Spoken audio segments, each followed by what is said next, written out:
Hey, what's up everybody? This is Adam from Cubi Studios here, and my first time making a video. If you guys like me, make sure to leave a comment. I'm just kind of helping Sam out. Maybe if you like me, it'll be a more common thing that I make videos on, put them on the channel, or if you don't like me, maybe it'll be a one-off type deal. But this game here is called Rivals of Aether, and it is developed by a gentleman named Dan Fornace, and thanks title screen. It's very, very similar to Super Smash Bros., but what's cool about it is it's available for PC, which is what I'm playing on right now, and also Xbox One. So for those people who, want to get that Smash Bros. Experience, they can still get that without having to own a Nintendo console. That's kind of what I'd like to do is, when I do these videos, is show off the games that maybe you don't know about, or maybe some indie titles. Of course, AAA games are always cool, and everybody likes to see those as well.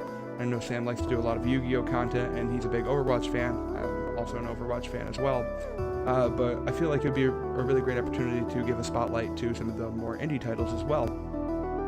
Also, I have a Nintendo Switch, so if you would like to see any Nintendo Switch videos, be sure to leave a comment asking for like a specific game or different games or just Switch content in general, and I would love to be able to make that, so if you could let me know, I would love it. So we're going to dive in here and go to the solo modes. Recently, I think it was 1 or 2 months ago, that this came out in a full release. It was in early access for a very long time. A lot of you may have heard about it in that time period. I actually, I'm not going to lie though, haven't played the full release version. I've only played the early access version, so I'm kind of intrigued to see what the story mode's going to be like. So we're going to dive in there, play a few story missions. We'll do Abyss mode as well. There is an online component. Maybe I'll get bodied online. We'll have to check and see. Right now, we're just going to do the single player. So I get to like select where I go. That's kind of what it seems like. Oh, and there's a little icon of what character I'm going to play on that map. I think. So I play Zetterburn most of the time. He's kind of similar to like Fox and Falco and Wolf, if you're familiar with the Smash Bros. Series. So let's play this one. That way I can look good on the first mission. Zetterburn and his loyal legion return to the Fire Capital after vanquishing the Air Armada ships that preyed upon the Fire Empire's far-flung trade routes. It's a mouthful. However, their triumphant return is met not by laurels and celebrations, but by black banners and dirges. The Fire Capital is deep in mourning. Ooh. Zetterburn vs. Maypool. Sick. So, for those of you that are very familiar with Smash Bros., this is going to look very similar. Wow, dear lord, that was easy. But yeah, as you can see, it's very similar to Smash Brothers. It's not really about whittling down a health bar. It's about knocking your opponent off stage, and you build percent. The higher the percent is, the farther the other character will go. So if I hit somebody at 10%, they're not going to go very far. If I hit somebody at 150%, they're going to go pretty darn far. And so that's how you win, is you knock your opponent off the stage. Zetterburn discovers that his father, Emperor Renburn, has been assassinated with a famous dagger of an inconceivable suspect. Horseburn, Zetterburn's beloved father. Ooh, some patricide. Meanwhile, Minister Trade Loxodon is to be crowned the new emperor. The Fire Council convinces a distraught Zetterburn that this was his father's wish. Zetterburn, a loyal citizen of Fire, accepts the council's will. He pledges his loyalty to Emperor Loxodon and vows revenge upon the traitorous Horseburn. I feel like they're really not covering the fact that this is his brother. So maybe, I don't know. Like, he looked a little sad, but like really not as sad as one might think.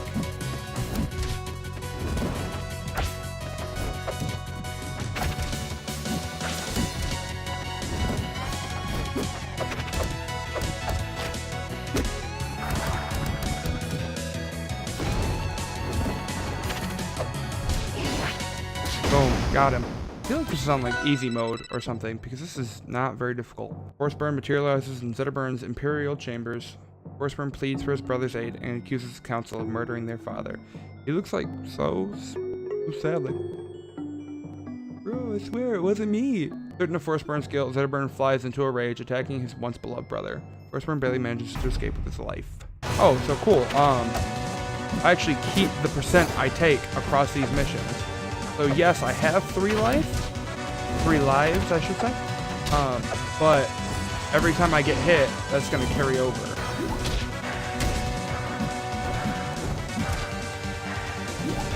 So that's pretty cool.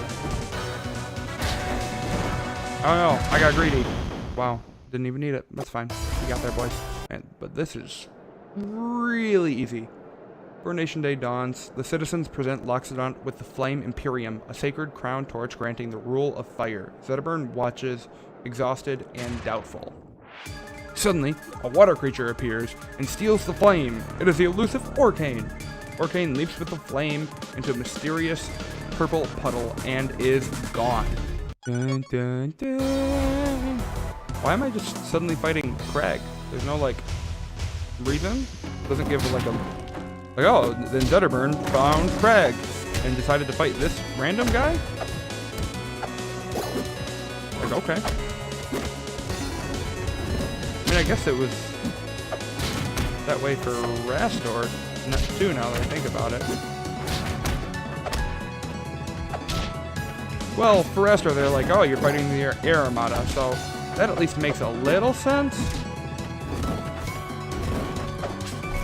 But, like, why am I fighting Craig?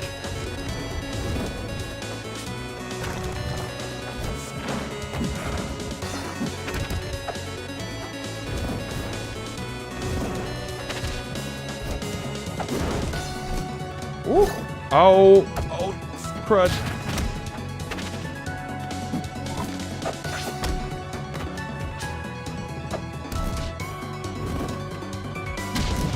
Aha. Oh my lord, I'm whiffing.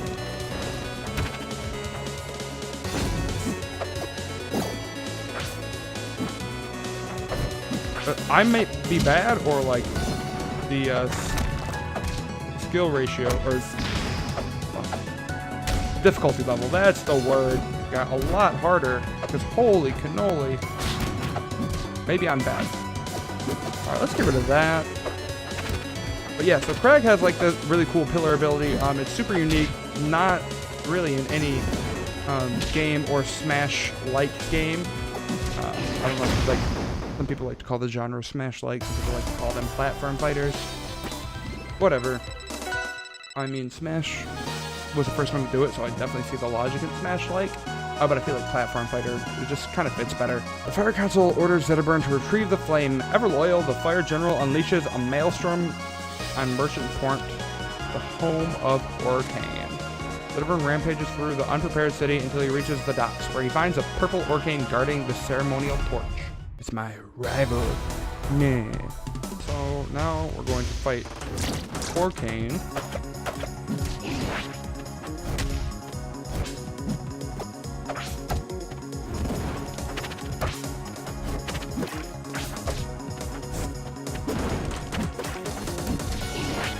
Game. Boom. Oh, wait, he has 2 lives. Oh, so the rivals have 2 lives.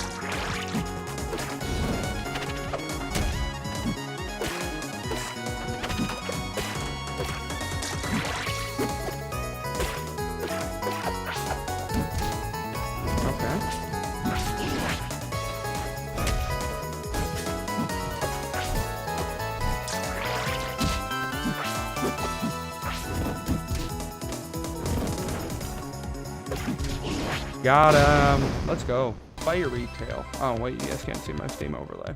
But I got an achievement called the Fire Retail. Suddenly, Orcane dissipates. The water creature was a mere shadow.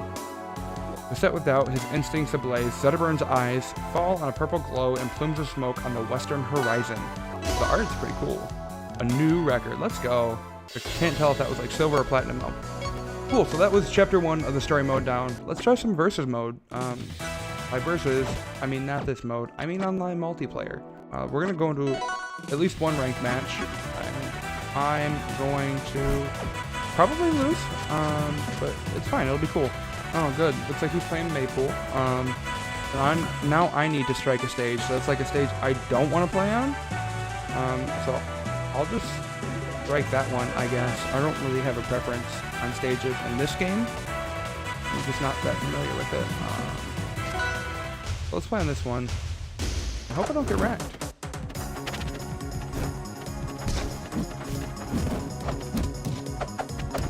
Now, Zetterburn's thing, and I'll play another character in a moment here, but Zetterburn's thing is that he sets people on fire, and when you're on fire, when he hits you, you actually get sent a lot farther than attacks normally would send somebody. So if I catch someone on fire, I'm going to be able to kill them a lot easier than if I was, if they were not on fire. So getting those early fire kills with Zetterburn is super important, and it's just so crucial. And if you're really good, then you'll be able to avoid those fire kills. Now this guy is not very good. He was getting beaten so badly that he quit. So he's probably not going to want to do another match, but I hope he does. Yeah. So, but Rastor is a really cool character. He's the only character that I know of in any Smash game or Smash-like or platform fighter where normally in Smash games, you have Smash attacks, which are these powerful moves. They have a lot of startup time, a lot of end lag, but they hit really, really hard. And when you're using them, you can charge them up to make them hit even harder. The only thing, though, is that you cannot do them in the air. Well, Rastor is a little bit different. Rastor, he can only do smash attacks in the air. So, it's just so unique. But because it's so different, it's I'm a little out of my element. So I have trouble killing with Rastor. But it doesn't mean I don't have a ton of fun.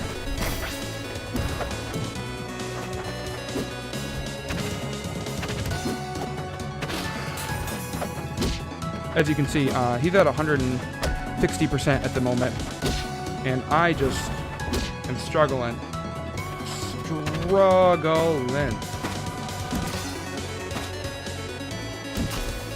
to get this kill here. He's at 172, and I still can't close it out.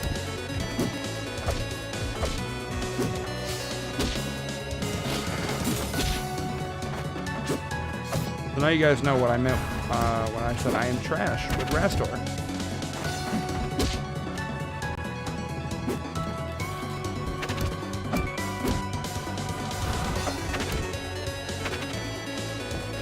Lol.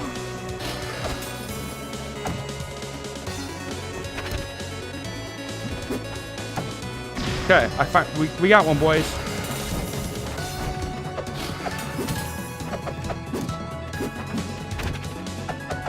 So now,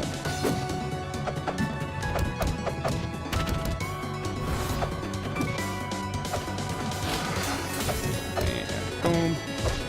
Oh.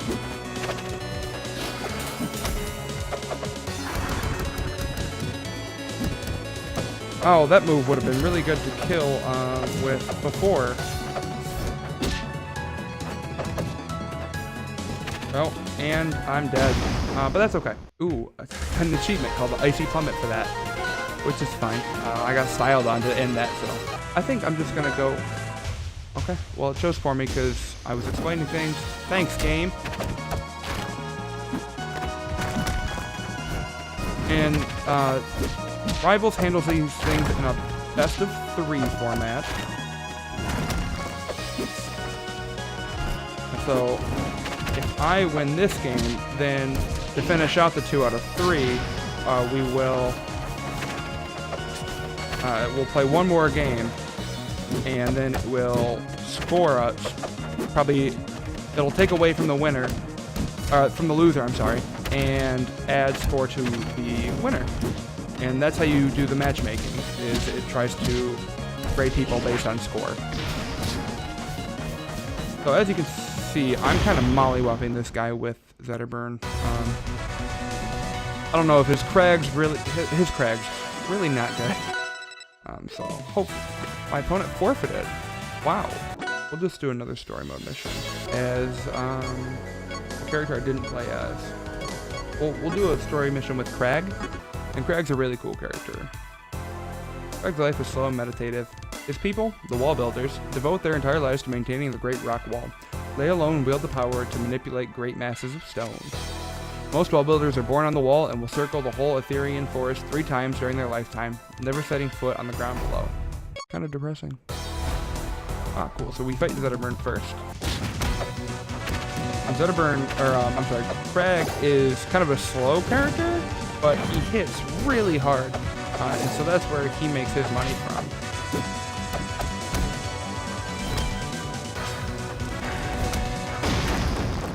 See, just like there, just took a few hits to get him off, and then I just put him straight into the abyss, never to be seen from again. One day, Crag comes upon a huge breach in the northern wall. He has never seen such destruction, and he fears that the threat might have entered the forest.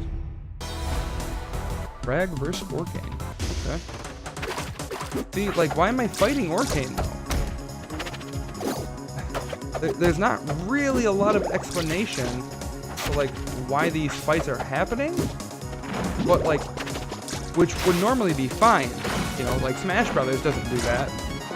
But what's bothersome is, like, sometimes it provides that explanation, and that's what really throws me off, is that, like, if you're gonna explain things, do it all the time or none of the time.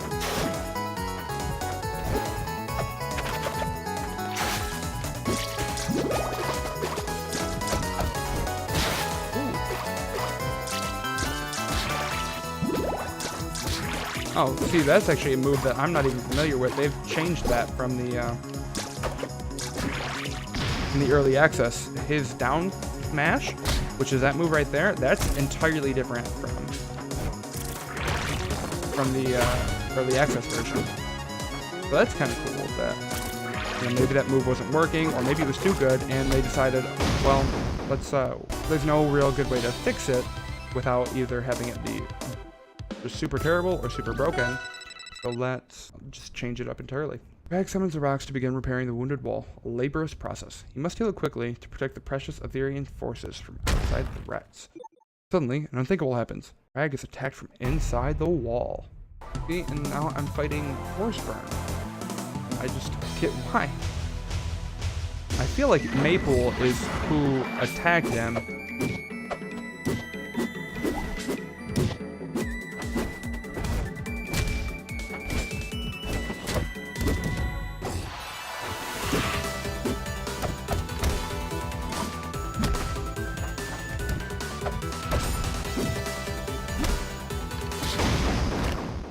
But yeah, it's really cool.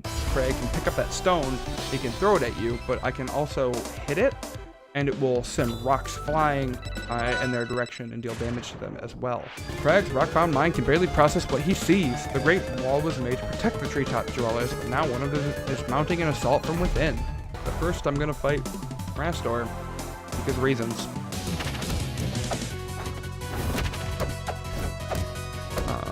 I really enjoy the simplistic art style of this game. It was made by a very small team. To my knowledge, it started off as one man, but then it quickly grew after so many people played the game and decided to support it in early access.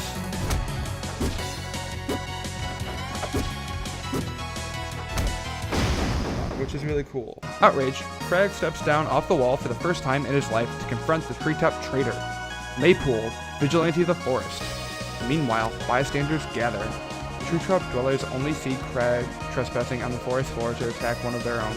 Outraged, they vow retaliation on their former allies, the wall builders.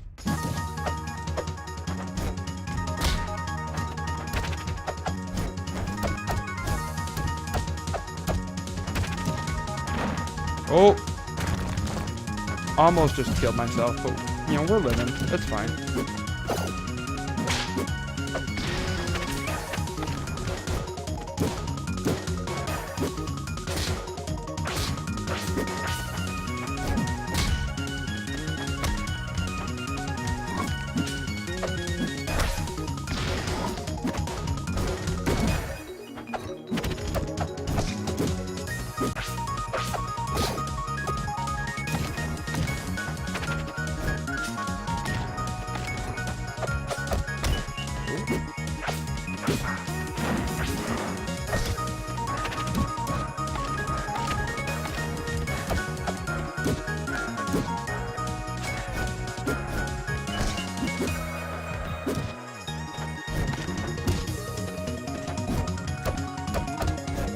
Maypool is really good. He's a really, really fast character, but he's also just really hard to use. He's one of those characters that he's really, really fun and he's really good, but he's just, if you're coming from a Smash background, you're gonna have difficulties with him just because of how different of a character he is.